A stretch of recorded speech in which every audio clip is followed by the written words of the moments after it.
Everyone, आज का हमारा टॉपिक है atomic number and mass number. इस टॉपिक को हम लोग हमारी प्रीवियस क्लासेस के अंदर पढ़ के आ चुके हैं। एटॉमिक नंबर क्या होता है, मास नंबर क्या होता है, लेकिन 11th क्लास में हम लोगों ने एटॉमिक नंबर और मास नंबर के रिगार्डिंग किस तरीके से हम लोग एक्सप्लेन करते हैं what is isotopes, isobar, isoelectronic species, isotonic species, इन सब बातों के बारे में हम लोग इस वीडियो के अंदर बात करने वाले हैं। सबसे पहले हम लोग बात करते हैं एटॉमिक नंबर की। अगर हम लोग रैंडमली कोई एक एलिमेंट ले लेते हैं x, तो इस x के लिए जो एटॉमिक नंबर रहेगा वो लिखा जाएगा यहां, और जो मास नंबर रहेगा जिसको एटॉमिक मास भी बोल देते हैं वो लिखा जाता है यहां। यानी कि आप लोगों ने ध्यान रखना है कि जब भी कभी हम लोगों को रिप्रेजेंटेशन करना है किसी एक एलिमेंट के लिए, तो एटॉमिक नंबर को नीचे लिखा जाएगा और मास नंबर को ऊपर लिखा जाएगा। अब अगर हम लोगों को कुछ क्वेश्चंस इस तरीके से दिए जाएं जहां पूछा जाए कि इस एलिमेंट के अंदर इलेक्ट्रॉन प्रोटॉन इतने हैं, बताइए उसका एटॉमिक नंबर क्या है, तो वो क्वेश्चन कैसे सॉल्व होंगे। उसके लिए हमारे पास फॉर्मूला होता है एटॉमिक नंबर, जिसको हम लोग रिप्रेजेंट करते हैं Z से, इज इक्वल टू होता है नंबर ऑफ इलेक्ट्रॉन या फिर इक्वल टू होता है नंबर ऑफ प्रोटॉन। इस फॉर्मूले की हेल्प से हम लोग फाइंड आउट करते हैं किसी भी एक एलिमेंट का एटॉमिक नंबर क्या है। इसके ऊपर क्वेश्चन किस तरीके से आते हैं, उन्होंने बोल दिया है फॉर एग्जाम्पल एक एलिमेंट है A, उस एक एलिमेंट के पास नंबर ऑफ इलेक्ट्रॉन है 10 और बोल दिया है कि नंबर ऑफ प्रोटॉन भी है 10। बताइए इसका एटॉमिक नंबर कितना है। तो ये बहुत सिंपल है, हमें पता है एटॉमिक नंबर इक्वल टू क्या होता है, number of electron, number of proton. अगर यहाँ पर नंबर ऑफ इलेक्ट्रॉन या प्रोटॉन की वैल्यू अलग अलग होती तो हमें कुछ सोचना पड़ता, लेकिन क्योंकि यहाँ पर दोनों की ही वैल्यू सिमिलर है, तो जो वैल्यू यहाँ इलेक्ट्रॉन प्रोटॉन की है वही हो जाएगा इसका एटॉमिक नंबर। यानी कि हम लोग बोल सकते हैं एलिमेंट ए का एटॉमिक नंबर कितना है 10। और अगर हमें बोला जाए कि भाई 10 एटॉमिक नंबर किस एलिमेंट का होता है, तो हमें पता है वो हो जाएगा नियॉन। यानी कि ये एलिमेंट जिसको हमने अब आइडेंटिफाई कर लिया है वो क्या हो जाएगा, नियॉन। वहीं अगर ऐसा बोला जाए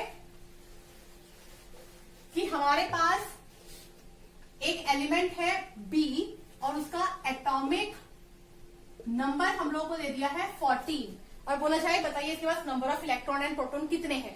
क्योंकि यहाँ पर उन्होंने एटॉमिक नंबर दिया है 14, तो हमें पता है एटॉमिक नंबर किसके इक्वल होगा, नंबर ऑफ इलेक्ट्रॉन या फिर नंबर ऑफ प्रोटॉन के।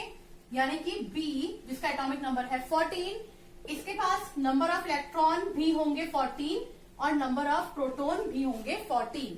और अगर हमें बोला जाए कि आइडेंटिफाई कीजिए 14 एटॉमिक नंबर किसके लिए होता है, तो हमें पता होना चाहिए एटॉमिक नंबर 14 होता है सिलिकॉन के लिए। यानी कि वो एलिमेंट जिसके पास 14 इलेक्ट्रॉन 14 प्रोटॉन है उसका एटॉमिक नंबर है 14 और एलिमेंट है वो सिलिकॉन। जैसे हम लोगों ने एटॉमिक नंबर आइडेंटिफाई किया, ऐसे ही मास नंबर के लिए फॉर्मूला होता है। वो फॉर्मूला क्या होता है, मास नंबर, जिसको हम लोगों ने m से डिनोट कर दिया है, कुछ बुक्स के अंदर इसको a से भी डिनोट किया जाता है। तो mass number is equal to होता है number of proton plus number of neutron. ये जब हम लोगों ने रदरफोर्ड मॉडल पढ़ा था वहां पर भी इस बारे में हम लोगों ने पढ़ा था कि किसी भी एक एटम के अंदर हम लोगों ने पढ़ा था सॉलिड पार्ट है, जहां से रे टकराने के बाद वापस उसी एंगल पे आ गई थी। तो रदरफोर्ड ने कंक्लूजन निकाला था कि यहाँ एक सॉलिड पार्ट है जिस पार्ट के अंदर एटम का पूरा मास भरा रहता है। यानी कि हम लोग कह सकते हैं वो है हमारा न्यूक्लियस, जिसके अंदर रहते हैं न्यूट्रॉन और साथ में रहते हैं प्रोटॉन। इसीलिए जब हमें कभी मास नंबर निकालना होता है हम लोग इलेक्ट्रॉन्स को कंसीडर नहीं करते हैं, हम लोग कंसीडर करते हैं कि न्यूट्रॉन और प्रोटॉन का मास कितना है।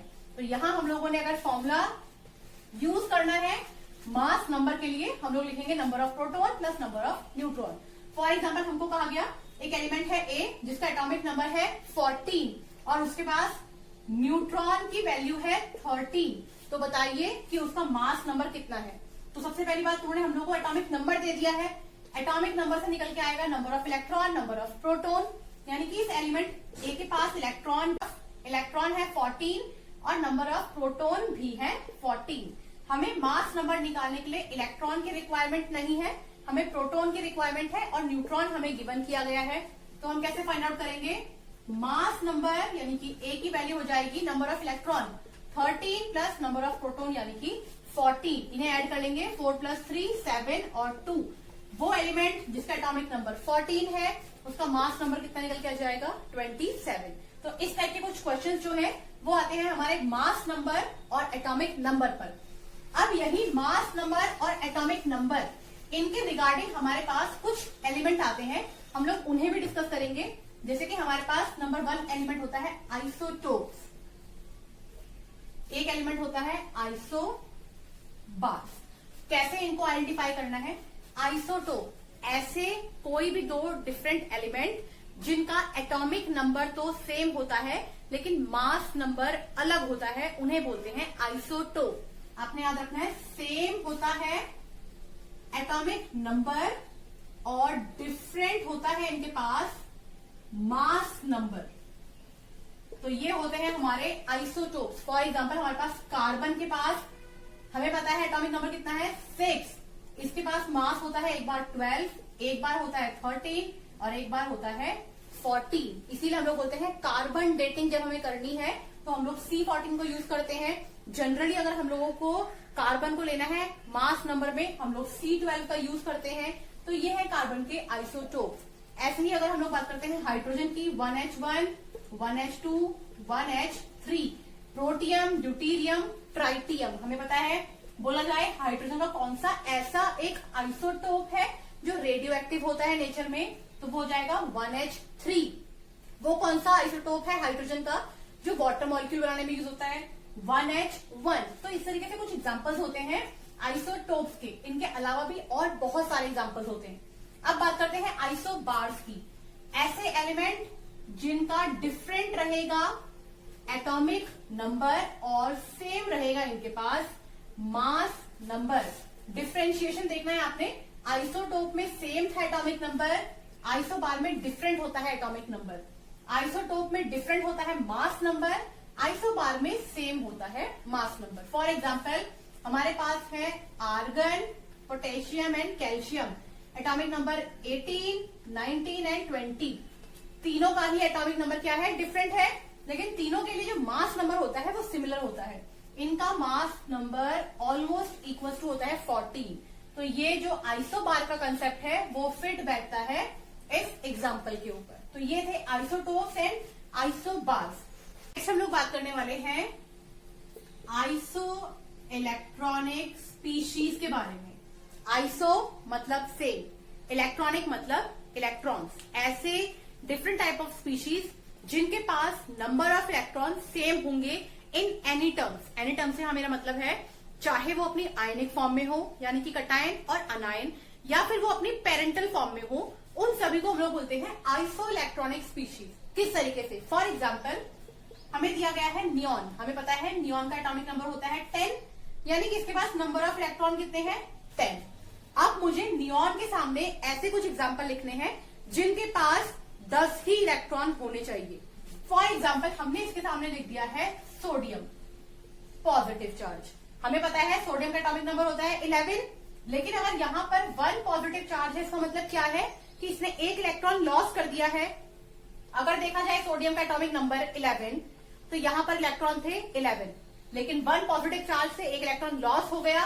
इलेक्ट्रॉन कितने बच गए? 10 इलेक्ट्रॉन। इसका मतलब Na पॉजिटिव आइसो इलेक्ट्रॉनिक है नियॉन के लिए। ऐसे ही लिख सकते हैं। फॉर एग्जाम्पल हम लोगों ने लिख दिया है मैग्नीशियम एटॉमिक नंबर 12, इसके ऊपर होता है 2 positive charge, 12 electron atomic number के हिसाब से थे, लेकिन +2 करते ही 2 इलेक्ट्रॉन लॉस हो गए। कितने बच गए? 10 इलेक्ट्रॉन। यानी कि मैग्नीशियम भी आइसो इलेक्ट्रॉनिक है सोडियम की तरह। ये थे 2 पॉजिटिव एग्जाम्पल। अब देखते हैं एक एग्जाम्पल नेगेटिव का। For example fluorine atomic number 9। अगर देखें एटॉमिक नंबर, इसके पास 9 इलेक्ट्रॉन है, लेकिन फ्लोरीन के ऊपर होता है -1 चार्ज। -1 चार्ज करते ही 9 + 1 ये हो जाएंगे 10 इलेक्ट्रॉन। ऐसे ही हम लोग बात कर लेते हैं नाइट्रोजन की। एटॉमिक नंबर होता है 7। इलेक्ट्रॉनिक कॉन्फ़िगरेशन के अकॉर्डिंग यहाँ पर 7 इलेक्ट्रॉन है, -3 चार्ज, 7 - 3 यानी कि 10 इलेक्ट्रॉन। तो ये सभी जो मैंने यहाँ पर एलिमेंट लिखे हैं ये एग्जांपल्स हैं iso electronic element for neon. ऐसे ही एक क्वेश्चन मैं आप लोगों के लिए रख रही हूं। यहां आप लोगों को निकालना है कैल्शियम, जिसका एटॉमिक नंबर होता है 20, यानी कि 20 इलेक्ट्रॉन है इसके पास। आपको निकालने हैं इसके आइसो इलेक्ट्रॉनिक स्पीशीज क्या होंगे। ये थी बात आइसो इलेक्ट्रॉनिक स्पीशीज की। अब हम लोग बात कर लेते हैं आइसोटोनिक स्पीशीज।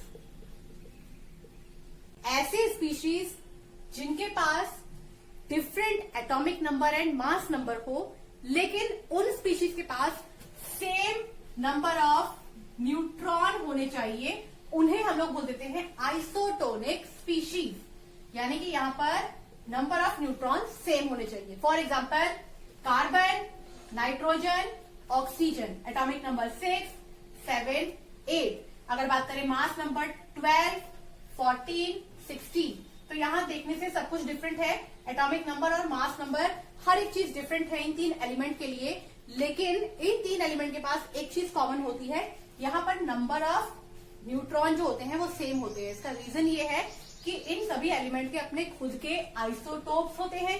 पर हमने क्या पढ़ा था, आइसोटोप के अंदर एटॉमिक नंबर सेम रहता है लेकिन मास नंबर चेंज होता रहता है। तो क्योंकि इनके पास मास नंबर चेंज हो रहा है और मास नंबर का रिलेशनशिप है न्यूट्रॉन के साथ, इसीलिए इनके पास कॉमन न्यूट्रॉन होते हैं। इसीलिए एग्जाम्पल है आइसोटोनिक स्पीशीज की। ये जो हम लोगों ने आज टर्म्स पढ़ी हैं, ये टर्म्स यूजफुल हैं हमारी आगे आने वाली थ्योरीज के लिए, जिनको हम लोग आगे आने वाली वीडियोस में एक्सप्लेन करने वाले हैं। तो आज के लिए इतना ही। Thank you.